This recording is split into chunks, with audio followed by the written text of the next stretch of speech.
Welcome back into the GSMC Sports Podcast. We just finished up talking NFL for the day with the Diggs trade and expectations for second-year quarterbacks next season. Now we're going to be switching gears a little bit to the NBA. I want to touch on Joel Embiid, who just returned from injury after missing the past 2 months last night, and the performance he put forward. So, like I mentioned, he got injured late in the game that the 76ers had against the Golden State Warriors on January 30th. It was a left meniscus injury. He was required to have surgery in early February, and he went on to miss the next 29 games for Philly. In that time, they dropped from a top 3 seed in the East all the way down to 8, which obviously is significant because of the fact that that means they are in that play-in tournament threshold.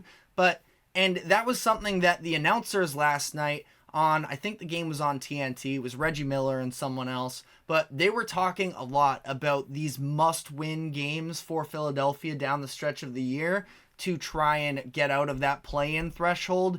Honestly, for me, I feel like their top priority should just be making sure that Joel Embiid looks healthy enough to potentially make a run here. Because ultimately, yes, you want to make the playoffs. The easiest way to do so is to avoid the play-in tournament altogether. But the reason you're bringing Joel Embiid back in this instance is because you think you can put together a potential finals run. And in order for that to happen, it has to be Joel Embiid. And no, you would definitely not prefer to play the Celtics or the Bucks in the first round. But if that's the case, so be it. Because ideally for the 76ers, they would eventually be playing either one of those teams anyways later in the playoffs. And I've made the argument as well, maybe not totally valid, because maybe Joel Embiid does have to ramp up, as we are going to get into last night's performance. But you get a little bit more of a rested Joel Embiid that hasn't gone through the rigors of the playoffs just yet and dealing with a potential injury, which we've seen time and time again with him. But either way, if you want to, I guess briefly here, look at that sort of play-in situation, and you do believe that they should be doing everything they can to steal that 6th seed from Indiana as it currently stands. They are 2 games back. They only have 6 games left in the season.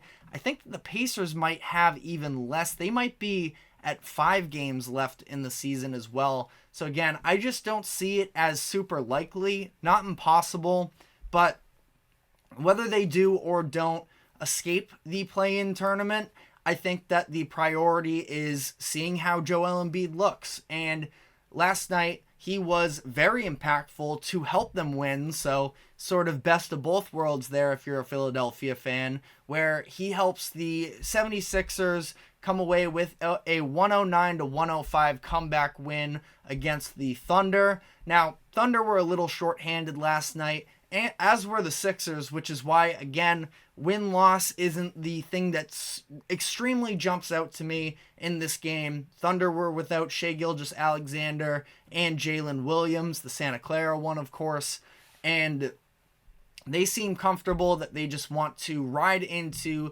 these final few weeks of the season as comfortable as possible. Don't really seem to care about home court advantage too much. They just wrapped up a playoff berth this past weekend with their win over the Knicks. And on the Sixers side of this, Maxey dealing with an ankle injury. And again, because of all this and that these teams weren't at full strength, I was really just fixated on Embiid. So now getting into his performance. 24 points, 6 rebounds, 7 assists, 3 steals for him. He also did have a handful of turnovers in this one. Let me double check, but I believe it was 6 if I remember it right here. But one of those steals for Embiid came with about 30 seconds left in the game. He poked it loose from Josh Giddey, ran down the length of the court himself, ended up getting to the free throw line where he hit both of those to help seal the win. I was surprised by the fact that Joel Embiid played 29 minutes. He checked out of the game with 6:38 left in the fourth quarter. At this point, the 76ers were down 8 points, and I was a little bit unsure. I wasn't surprised that he came back in, but I was a little unsure whether or not he was going to, because at that point he had hit the 25-minute mark, and I wasn't sure if he was going to be on a minutes restriction, but he did come back. Like I said, that fast break play as well as another one. He got himself to the free throw line to help ice the game. He went 12 for 12 from the free throw line in this game. Conditioning is definitely something that stood out to me, and this is to be expected. Joel Embiid is a massive human being. He always has been, listed at 285 pounds and 7 feet tall, and he's coming off of missing 2 months with a lower body injury. So the fact that he was tired isn't massively shocking, but he was still able to play through it. There were moments you could definitely see, I don't want to say taking it easy, but was sort of lightening the workload for him. Again, I'd much rather this than him overexerting himself in these regular season games that ultimately don't mean all that much and end up getting himself hurt. But he was moving pretty slowly in transition when he could. He was pretty lazy on the closeouts on the perimeter. Jalen Williams, the Arkansas one, was getting a lot of open looks from three because Embiid was basically daring him to shoot. Jalen Williams is a good three-point shooter typically, at least average, but went 0 for 5 in this game, so did not make it count. But something that I thought was interesting is the fact that the 76ers were trying to run a zone at one point, which is a little unlike them. Not a very heavy usage zone team, but to close out the second quarter, they were running a 1-3-1 zone, which basically allowed Joel Embiid to just hover around the paint and not have to exert as much energy. The 76ers ended up getting killed while they were in this zone. They scored on 6 of their last 7 possessions and had a big-time scoring outburst down the stretch of this one, but I didn't hate it, honestly. I understand why they were doing it for a couple reasons. Nick Nurse is a good coach, trying to throw out some different looks possibly for the 76ers when the playoffs approached. It was funny, not that I'm going to spend too much time on this, but the communication was there at least with the Sixers. It was clear that this was something that they don't feel extremely confident in necessarily. It was a little discombobulated, which is why you saw the Thunder be able to rally off some points there in that time. But hey, they were trying something new. They were trying to lighten the load on Embiid.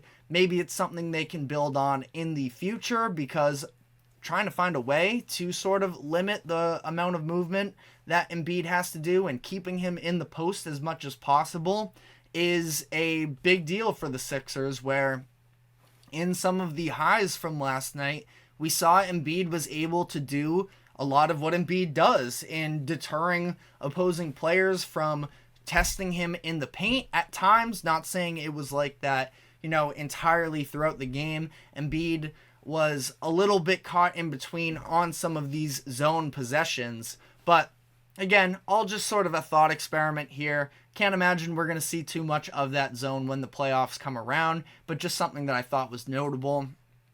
I was definitely keeping an eye on the substitution patterns with him in this game. It seemed like the longest consecutive minutes he played without a break of any kind was from the beginning of the third quarter to the 5:17 mark in the third quarter, where at that point, it seemed like he was laboring a good amount during this stretch.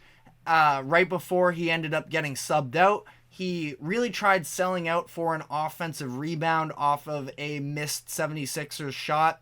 OKC came away with it, and OKC, being the young team that they are, quickly ran out in transition, and you could see Embiid really laboring back down the court. He was the last one back. OKC ended up getting a look inside that sent Lou Dort to the free throw line, so he was quickly subbed out after that. But I thought that short bursts is really all that really was needed from him in this point. He was actually checked out in the first quarter subbed out after just 4 minutes and some change. So they weren't trying to draw him out in big bursts, and that was absolutely the right way to go about it in my eyes. We did not see Embiid posting up much, which I thought was interesting. Just for the level of physicality that it takes. Obviously, he still got his in that little face-up game that he does with defenders where he pulls them out in that, 10 to 20 foot range, where on those shots he went 5 of 10, got himself to the free throw line on a couple of those occasions and did some damage there. It was interesting that in the fourth quarter, and especially down the stretch of the game, he was getting himself into some of those looks. He ended up going 1 for 3 on those types of shots, 1 for 4 actually on those types of shots in the fourth quarter. You could see him being very tired. He was sort of bent over down on his knees a little bit more, breathing heavily. He took a shot down the stretch of the game where he got himself to the free throw line, and he just sort of lied down there, took some extra time to sort of recoup himself before headed to the free throw line. And I thought the fact that, especially after seeing that, the game was sort of still up in the air at that point. He was still able to knock down the free throws. So he did a lot of the positive Joel Embiid things that we've seen from him to make him the elite player that he is. So I thought it was a nice building block for him in his return. Again, was it flawless? No, not necessarily. Especially the conditioning part of it is probably the number one concern I would have with him going forward.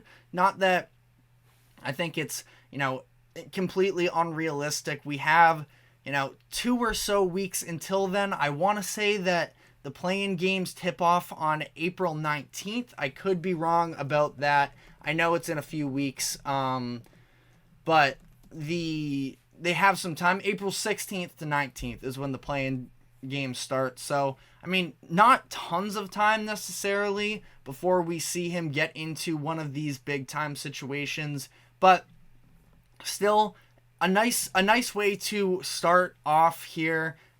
Tyrese Maxey is going to come back, which is only going to make things easier for him on the offensive end. We saw him get into a little bit of a two-man game with Kelly Oubre in this game, where Oubre was actually fantastic. He was the leading scorer for Philly in this one. Just such an underrated irrational confidence guy in Oubre, where sometimes I'm like, no, don't shoot it. But then he just he always has that drive, never scared to take it to the rim. Again, sometimes it's a little bit irrational confidence, but comes off the bench and does, has moments like this last night where Philly was on the ropes a little bit in this one for a stretch. OKC, without their 2 leading scorers, they were really knocking their threes down, which kept them in this one, and ultimately the Sixers are able to come out on top. So a lot of encouraging. The conditioning is the one thing that I would sort of look at to Embiid saying, and it wasn't unexpected, but that is going to be the question. Can he get in good enough physical shape where he can get to a point where if he is matching up against a Boston or against a Milwaukee, is he going to be able to give the level of minutes and the level of play in those minutes that the 76ers are going to need to pull off an upset? Not saying it can't happen by any means, but definitely something to look out for. But that's all we have time for on this one. We're going to be taking our final break, and when we come back on the other end, we're going to be diving into the rest of the NBA action from last night, really keying in on that matchup between Jokic and Wembanyama. So stick with us, and we will be right back.